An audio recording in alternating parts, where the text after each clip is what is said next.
여러분, 믿음은 무엇이라고 생각하십니까? 그리고 믿음은 어떻게 갖게 되는 것일까요? 베이직 교회 조정민 목사님 인터뷰를 듣게 되었는데요. 이 목사님은 MBC 아나운서 출신이신데 하나님의 부름을 받아 목사가 되신 분입니다. 근데 아나운서 시절에 지금의 아내였던 한 여학생에게 반해가지고 쫓아다니기 시작했다고 합니다. 그런데 그 여학생이 이렇게 말하는 거예요. 나랑 사귀려면은 교회에 다녀야 된다 하는 거예요.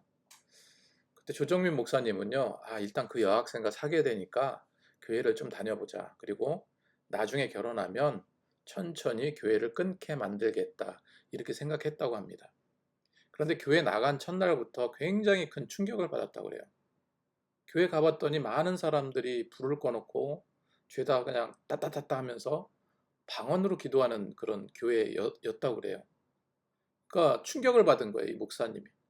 이런 사이비 집단 같으니라고. 안 되겠다.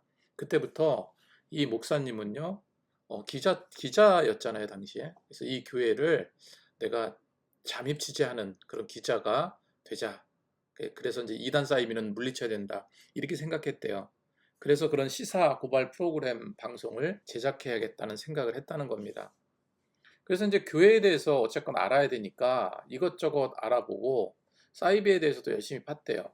그리고 성경을 모르면 안 되잖아요. 그러니까 처음부터 창세기부터 요한계시록까지 성경을 정독을 하고 또 읽고 또 읽고 한 4번, 5번 이상 다 그렇게 읽었다고 그래요.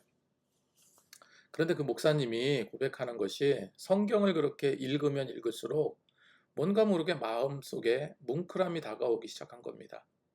이 뭉클함이 뭐지? 이후에 자신이 거듭났음을 깨닫게 되었다고 해요. 근데 제가 말씀드리려는 거는 이 믿음에 대해서 조정민 목사님이 이렇게 말씀하시더라고요. 내가 믿으려고 했던 것이 아니라 그냥 믿음이 왔다라고 표현하시더라고요. 그냥 믿음이 왔대요. 우리는 믿으려고 노력을 합니다. 근데 대부분 믿어지는 게 내 심령에서 어떤 확신으로 인해서 일어난 일이라고 생각했는데 이게 아니라는 거죠. 에베소서 2장 8절 말씀을 보니까 너희는 그 은혜에 의하여 믿음으로 말미암아 구원을 받았으니 이것은 너희에게 난 것이 아니요 하나님의 선물이라. 너희에게 난 것이 아니라 했습니다. 믿음이 너희에게 난 것이 아니라 그 믿음은요 하늘로부터 하나님으로부터 온다는 거예요. 그렇습니다. 믿음은 믿어지는 것이 아니라 위로부터 오는 거죠. 사람이 어떻게 바다 위를 걸을 수 있습니까? 믿어지십니까? 어떻게 수만 명의 사람들을 단지 물고기 2마리와 보리떡 5개로 다 먹일 수가 있을까? 어떻게 동정녀가 임신을 합니까? 신화 같은 이야기가 어떻게 믿어지냐고요. 그런데 조금 더 깊게 생각해 보면 여러분 창세기 1장 1절 말씀 믿으십니까? 태초에 하나님이 천지를 창조하시니라.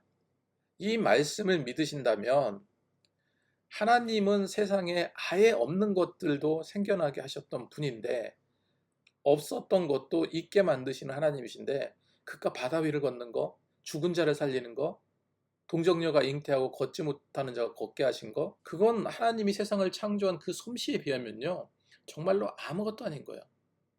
여러분, 믿음은 위로부터 오는 줄로 믿습니다. 유대인들에게 가장 오만한 의식이 하나 있습니다. 바로 선민의식이에요. 자신만이 특출나서 하나님으로부터 택함받은 민족이라는 거죠. 그런데 요즘 우리 신앙도 이 유대인들의 선민의식에 필적할 만한 아주 교만한 의식 하나가 있습니다. 바로 의인의식이에요. 오랫동안 예수 믿으면 더 겸손해지고 헌신적인 모습을 보이는 게 당연한 거죠. 나는 정말 완벽해. 예수는 정말 잘 믿고 있어. 이런 착각 속에서 누구보다도 신앙적인 우월함이 있다고 착각하는 의식입니다. 이런 의인의식이 더 심해지면 더 처절한 교만 증세가 나타나기도 하죠. 나 없이는 교회가 되겠어? 나만 빠지면 우리 부서는 유지도 안 될 거야. 내가 이렇게 헌금 많이 하는데. 여러분, 변은 익을수록 고개를 숙여집니다. 그런데 교만의식은 갈수록 목이 뻣뻣해져 가요. 그리고 매사가 비판적입니다. 절대로 해묵은 크리스천이 되지 말고요. 그냥 그저 연수만 채우는 믿는 자가 되지 말고 오래 믿을수록 마치 그 묵은지같이 더 깊은 맛이 나는 우리 신앙인들이 되었으면 좋겠습니다. 오늘 바울은요, 하나님의 심판을 면할 수 있는 커트라인, 가이드라인을 제시하고 있어요. 첫 번째로 여러분, 남을 판단하지 말라. 두세 사람이 모이면 기도하는 게 아니라 막 험담하기 일쑤잖아요. 대표적인 판단은 험담입니다. 특별히 지적질하는 거 이런 거 없어져야겠죠. 교회는 지적하는 공동체가 아니고 훈계하는 공동체가 아닙니다. 2절 말씀에 그러므로 남을 판단하는 사람아 누구를 막론하고 내가 핑계하지 못할 것은 남을 판단하는 것으로 내가 너를 정죄함이니 판단하는 내가 같은 일을 행함이니라. 이런 일을 행하는 자에게 하나님의 심판이 진리대로 되는 줄 우리가 아노라 했습니다. 여기서 판단이라는 단어가 나오는데요. 헬라어로 크리논이라는 단어입니다. 이건 남을 의심한다, 남을 판단한다 해서 이렇게 구별 짓는 걸 말해요. 그 정죄는 또 무슨 뜻이냐? 이 크리논이라는 단어 앞에 카타라는 접두사가 붙습니다. 그래서 정죄는 카타 크리논이에요. 판단과 정죄는 같은 단어에서 파생된 단어들이라는 거예요. 즉, 남을 판단한다는 것이 곧 너 스스로 정죄 당하는 짓을 하는 짓이다. 이런 뜻을 담고 있는 거죠. 이런 자에게 하나님은 심판하신다 말씀하십니다. 사도행전에 바울과 실라가 기도할 때 옥문이 열리고 채워졌던 착고가 풀리자 간수는요 시리에 빠지게 됩니다. 이제 더 이상 살 길이 없다라고 생각을 했어요. 그래서 스스로 목숨을 끊으려 합니다. 칼을 빼들고 자결하려고 하는데 바울이 다급하게 다가와서 이렇게 말해요. 내 몸을 상하게 하지 마라. 우리 모두 도망치지 않았다 말합니다. 당시 감옥에 갇힌 죄인이 도망치거나 타러 가게 되면요 그 죄인을 지키던 간수는 상상을 초월할 책임이 있습니다. 바로 그 죄인이 받아야 될 죄를 똑같이 뒤집어 쓰는 거예요. 이처럼 바울은 우리가 남을 판단하고 비판한다면 죄수가 도망하여 형벌을 뒤집어 쓴 간수처럼 그 비판의 죄악이 하나님의 심판이 되어서 고스란히 내게로 돌아오게 된다는 것을 말하고 있는 거예요. 내게 의인의식, 교만의식, 우월의식 이런 것들이 있다면 여러분 다 버리시고 예수님처럼 섬김의식을 갖는 성도님들이 다 되시기 바래요. 마태복음 20장 26절 27절 말씀에 너희 중에 누구든지 크고자 하는 자는 너희를 섬기는 자가 되고 너희 중에 누구든지 으뜸이 되고자 하는 자는 너희의 종이 되어야 하리라 했습니다. 한 사람이 교회에 나와서요 교회 일원이 되는 게 생각해보면 굉장히 어렵다고들 말을 해요. 알게 모르게요 그 교회에서 이제까지 형성되어 왔던 그 교제권 그 안으로 들어가기가 너무 힘들다는 거예요. 제가 수영을 하면서 커피를 한 잔 나누는 분이 계신데 그분이 10년 가까이 교회를 나가시지 않았다고 그래요. 그런데 이번 주에 새벽 예배 다시 나가기 시작했다 말씀하시더라고요. 그분이 하시는 말씀이 이거예요. 그렇게 남전도에도 열심히 나가고 그 모임을 열심히 나갔대요, 교회. 근데 어느 순간 자신이 너무 초라해 보이기 시작했다는 겁니다. 남들은 다 좋은 직장, 좋은 직업, 다 잘 사는데 당시에 이런 어떤 보따리상 같은 거 했었거든요. 중국 물건을 떼다가 자신을 돌아보니까 너무나 못나 보이더래요. 자꾸 이런 비교의식이 생기다 보니까 교회 가기가 죽기보다도 더 싫어질 만큼 그렇게 됐다는 거예요. 성경에서 삭개오가 나옵니다. 세리장이었죠. 그는 세금을 걷어들여 로마에게 바치는 일을 했습니다. 그러니 당연히 국민들로부터 백성들로부터 매국놈 소리 들었어요. 가끔 부풀려서 세금을 받고 일부는 착복을 했습니다. 그래서 사람들은 세리를 도둑놈이라고 생각했어요. 어느 날 자신이 살고 있는 여리고성에 예수님이 오신다는 소문이 들어왔습니다. 삭개오는요 예수님을 꼭 만나보고 싶었던 거예요. 그런데 막상 여리고성 입구에 나가보니까 예수님을 보겠다는 사람이 인산인해를 이루고 있었던 거예요. 빽빽하게 예수님을 쳐다보는 사람들. 드디어 저 멀리에서 예수님께서 오시는데 볼 수가 없어요. 사람들은 난리가 났어요. 환호성을 치면서 다가갑니다. 삭개오는 어떻게 해서든지 예수님 보기 위해서 몸부림쳤지만 키도 작고 볼 수가 없는 거예요. 뒤에서. 결국 그는요 결심을 합니다. 저기 나무가 있으니 저기 올라가서 얼굴이라도 한번 쳐다보자. 뽕나무 위로 올라가게 됩니다. 가만히 한번 여러분 생각해 보세요. 요즘 교회로 말하자면요 삭개오가 누굽니까? 교회에 관심 있는 자, 교회를 가고 싶은 자, 교회를 다니고 싶어하는 초신자나 어떤 구도자라고 볼 수 있잖아요. 교회 대신 예수님께서 계세요. 근데 그 교회를 누가 맡고 있습니까? 예수 안 믿는 자들입니까? 다른 구경꾼들입니까? 아니에요. 그 교회를 맡고 있는 사람들은요 예수님을 정말 좋아하고 예수님을 보고 싶어하는 예수님을 주님으로 섬기는 그런 군중들, 성도들이라고 볼 수 있겠죠. 그 거대한 믿음의 교제권이 그 교회로 들어서는 것을 맡고 있는 거예요. 보통 사람 같았으면요 그냥 포기하고 돌아갔을 겁니다. 하지만 삭개오는요 이에 굴하지 않았어요. 포기하지 않았어요. 그래서 엄청난 노력을 한 것이 바로 뽕나무에 올라가기로 결심한 거죠. 이처럼 그렇게 힘들게 들어가지 못하는 그것을 뚫고 들어갈 자가 몇 명이나 될까?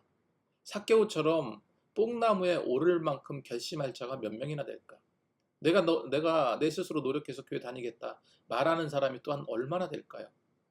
결국 삭개오에게 예수님께서 다가오셨습니다. 삭개오야 내려와라. 오늘 내가 내 집에 머물러야겠다. 결국 삭개오는 예수님을 영접하고요. 회개하고 구원을 받는 그런 역사가 일어나잖아요. 여러분 우리 교회 안과 밖을 살피는 게 이겁니다. 삭개오 같은 초신자를 예수님 앞에 예수님 안으로 들여보내는 노력 이것이 필요하다는 거예요. 그것이 교회가 할 일 아닙니까? 절대로 비판하지 마시기 바래요. 내가 교회 리더다. 리더로서 역할을 감당하되 리더 의식은 버려야 됩니다. 내가 지도자라면 지도자라는 생각을 아예 없애버려야 됩니다. 내가 남보다 높은 위치에 있다면 그 위치 지워버려야 돼요. 내 학식이나 내 스펙이나 돈과 명예 다 내 등 뒤로 집어 던져야 돼요. 내 잘남을 의시하고 뽐내고 하는 것 자체도요. 남을 판단하는 거예요. 한번 생각해 보세요. 삼성의 이재용 회장이나 지금 대통령 앞에 내가 나갔다고 치자고요. 대통령 앞에서 또 이재용 회장 앞에서 뻐기는 사람 있습니까? 난 돈이 너무 많아. 그 이재용 앞에서 그렇게 말할 사람이 있어요? 없습니다. 이들은 누구나 이재용이나 뭐 대통령 같은 권력이 있고 돈이 있는 사람 앞에서요. 아주 겸손해져요. 겸손해질 수밖에 없습니다. 왜 그렇습니까? 나보다 어마어마하게 잘났기 때문에 그래요. 내가 남보다 잘났다면요. 내가 남보다 면에서 나았다라고 생각하신다면 여러분 회개해야 됩니다. 그만큼 죄에 더 노출이 되고 있기 때문에 그래요. 나 잘남으로 내가 느끼지 못하는 그 교만함이 나를 죄의 구렁텅이로 자꾸 몰고 가는 경우가 많다는 겁니다. 이거를 과감히 버리라는 거예요. 이 판단이라는 그 카테고리 안에는 이런 것들이 다 숨겨져 있는 거예요. 이런 것을 버려야 하나님의 심판이 이르지 않는다라고 성경은 말하고 있습니다. 자, 두 번째로 하나님의 인내력을 테스트하지 마시기 바랍니다. 4절에 혹 내가 하나님의 인자하심이 너를 인도하여 회개하게 하심을 알지 못하여 그의 인자하심과 용납하심과 길이 참으심이 풍성함을 멸시하느냐 했어요. 바울은요 하나님의 인자하심, 사랑, 용서에 하나님이 얼마나 더 참아주실 수 있을까 이렇게 반문하고 있다는 거예요. 우리가 너희는 그 하나님의 오래 참으심과 풍성함을 멸시하는 행위를 하느냐 말하고 있습니다. 언제까지 인내하실까? 언제까지 오래 참으실까? 이 정도쯤이면 봐주시겠지. 그렇게 하면서 회개치 않느냐. 하지만 그런 인자하심을 기대하는 것은 착각이다. 그건 오히려 하나님을 무시하는 태도라고 말하고 있는 거예요. 5절에 다만 내 고집과 회개하지 아니하는 마음. 여기서 회개하지 아니하는 마음은요. 스클레로테타라는 단어입니다. 이게 뭐냐면 마치 동맥경화처럼요. 마음이 그냥 딱딱하게 굳어버린 상태, 마음이 굳어버린 그 상태를 말합니다. 그만큼 딱딱해져서 굳어진 고집과 완악함을 말해요. 그 회개하지 아니하는 마음을 따라 진노의 날 곧 하나님의 의로우신 심판이 나타나는 그날에 이말진노를 내게 쌓는도다 했습니다. 그렇다면 하나님은 어떻게 보응하시는가? 6절 8절 말씀에 하나님께서 각 사람에게 그 행한 대로 보응하시되 하나님은요 행한 대로 보응하시는 분이다 말씀하고 있어요. 절대 오해하지 말 것은요 이 말씀이 행위 구원과 관련이 있는 말이 아닙니다. 행한 대로 즉 카타 타에르가 이 단어 심판의 객관적인 기준이 행위에 있음을 명시하고 있는 거예요. 그래서 다음 구절에 참고 선을 행하며 영광과 존귀와 썩지 아니함을 구하는 자에게는 영생으로 하시고 오직 당을 지어 진리를 좇지 아니하고 불의를 따르는 자에게는 진노와 분노로 하시리라 했습니다. 그래서 우리는 믿음의 덕을 쌓고요. 선을 행하면 하나님은 영광과 존귀로 덧입혀 주시고 영생으로 이끌어 주신다는 사실을 기록하고 있는 겁니다. 세 번째로 영적인 무통증에서 벗어나시기 바랍니다. 이 영적 무통증에서 벗어나자. 지금 이 순간 무엇이 가장 중요합니까? 변화받는 게 중요한 거예요. 제가 수년 전 한 목사님이 추천해 주신 책을 읽었어요. 그냥 소설책입니다. 제목이 너무 시끄러운 고독인데 정말 소소하지만 큰 감동을 준 책이에요. 한번 꼭 읽어보셨으면 좋겠습니다. 만약에 내가 책을 읽는데 아무런 감동도 없고 재미도 없고 아무런 도움도 안 되고 어떠한 내 마음의 변화도 없다면 책을 읽을 이유가 없을 겁니다. 마찬가지로 영생의 말씀을 듣기도 하고 읽기도 하고 곡조 있는 찬양으로 부르기도 하면서 아무런 변화가 없다, 감동이 없다, 마음속에 찔림도 없고 회개할 마음조차 생기지 않는다면 이것은요 심각한 영적 무통증이라고 생각해요. 무통증이 뭡니까? 통증이 없는, 아픔을 모르는 증상이에요. 우리가 흔히 고난이라고 하면 어떤 거를 고난이라고 합니까? 뭐 힘든 거, 아픈 거, 뭐 통증, 정신적인 어떤 스트레스, 이 고난이라고 이야기할 거예요. 그런데 가만히 한번 생각해 보세요. 바다 위에 폭풍우가 몰려와서 파도가 막 넘실댑니다. 거기 뛰어들 사람 아무도 없어요. 누구나 무섭고 두렵기 때문입니다. 그런데요, 누구나 무섭고 두려운 그 파도를 타는 사람이 있어요. 파도 위에서 서핑을 즐기는 사람이 있습니다. 그 고난과 힘듦을 오히려 즐겨요. 오히려 다 강하고 높은 파도를 원합니다. 산에서, 제가 정확한 그게 뭔지 이름이 기억이 안 나는, 산에서 무슨 핀 같은 거를 꽂고요, 줄에 매달려서 그 산 꼭대기까지 올라가요. 저는 보기만 해도 아찔한데, 아, 저 짓을 왜 하면서 사나, 저렇게 힘든 거, 그죠? 그런데 그 사람은요, 그런 위험과 스릴을 즐겨요. 결혼하면 아이를 낳습니다. 그런데 저는 잘 모르겠지만 출산의 고통과 통증이 어마어마하다고 합니다. 그 통증을 힘들고 어려워하면서 왜 출산을 멈추지 않습니까? 내 피부치, 사랑하는 생명, 내 자식에 대한 그런 사랑 때문이 아니겠습니까? 그 소망 때문이 아니겠냐고요. 그래서 고통은 나쁜 게 아니라 소망과 도전을 심어주고 성취하게 만드는 거예요. 그래서 중요한 건 그런 고통과 고난과 통증, 아픔들이 미래에 더 대단한 우월함으로 변화시키는 과정이 진행되게 된다면 그 고통은요, 그 아픔은요, 그 슬픔은요, 얼마든지 견딜 수 있는 겁니다. 이 무통증이라는 질병이요, 아픔을 느끼지 않는 질병, 바늘로 손을 찔러도 아프지 않습니다. 자기 손을 심지어 망치로 내리 찍어도 아픔을 몰라요. 자기 피가 쏟아지고 살이 썩어 들어가는데도 모릅니다. 이게 좋은 겁니까? 만약에 내가 지금 손가락을 뒤로 꺾는다고 생각해 보세요. 통증이 와요. 더 세게 꺾으면 더 큰 통증이 옵니다. 만약에 통증이 없다면요, 어떡하겠습니까? 그냥 부러질 거예요, 손이. 왜? 아프지 않기 때문에. 근데 통증이 있어서 그 아픔 때문에 손가락을 더 이상 뒤로 꺾지 못하는 겁니다. 통증이 있기 때문에 보호할 수 있는 겁니다. 회개는 바로 이런 영적인 통증을 느끼는 걸 말해요. 아픔을 느끼는 걸 말합니다. 많은 성도들이요, 심령에 통증이 있어야 됩니다. 그렇게 영적인 아픔을 알고 아픔을 알아야지 더 심각한 상황에서 벗어날 수 있는 거예요. 자, 사도행전에 보면은 2장에 베드로가 성령을 의지해서 말씀을 전합니다. 그랬을 때 그 말씀을 듣던 그런 자들이 어떻게 반응합니까? 사도행전 2장 37절 말씀에 그들이 이 말을 듣고 마음에 찔렸다고 그랬거든요. 마음에 찔려 베드로와 다른 사도들에게 물어 이르되 형제들아 우리가 어찌할꼬 하거늘 마음이 찔렸다. 이것이 통증이라는 거, 이것이 영적 통증이라는 겁니다. 영적 아픔이라는 거예요. 우리가 말씀을 들을 때 영적 통증이 와야 돼. 마음이 아파야 됩니다. 마음이 찔려야 돼요. 회개하는 심령이 바로 이런 상태입니다. 가슴을 치며 아파하고요, 이런 영적 통증으로 인해서 울어야 하는 거예요. 그때 베드로는 이런 찔림받은 자에게 우리가 어찌할꼬 하는 저들에게 어떻게 해야 하는지 말씀을 전하죠. 베드로가 이르되 너희가 회개하여 각각 예수 그리스도의 이름으로 세례를 받고 죄사함을 받으라. 그리하면 성령을 선물로 받으리라. 그런데 이런 우매한 사람들은요, 이런 하나님의 침묵을, 이런 하나님의 오래 참음을 오히려 범죄의 기회로 삼습니다. 그래서 바울은요, 네가 하나님의 인자하심을 멸시하느냐? 너를 인도하여 회개하심을 알지 못하며 인자하심과 용납하심과 길이 참으심의 풍성함을 멸시하느냐 말하고 있는 거예요. 여러분, 하나님의 인내력 테스트 마시기 바래요. 그것은 곧 하나님의 진노를 쌓아두는 일입니다. 그리고 무엇보다 하나님 어떻습니까? 11절에 있는 말씀처럼 하나님은요, 외모로 사람을 취하시는 분이에요. 이 외모라고 그래서 뭐 사람이 잘생기고 못생기고 하는 그런 외모, 겉모습을 말하는 게 아닙니다.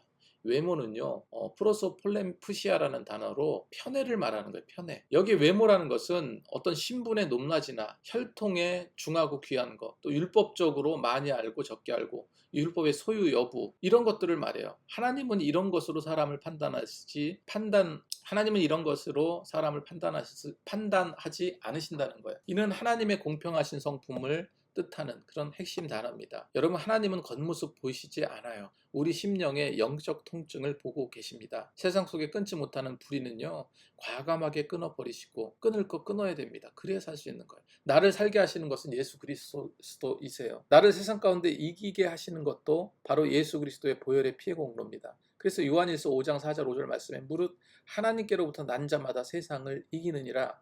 세상을 이기는 승리는 이것이니 우리의 믿음이라.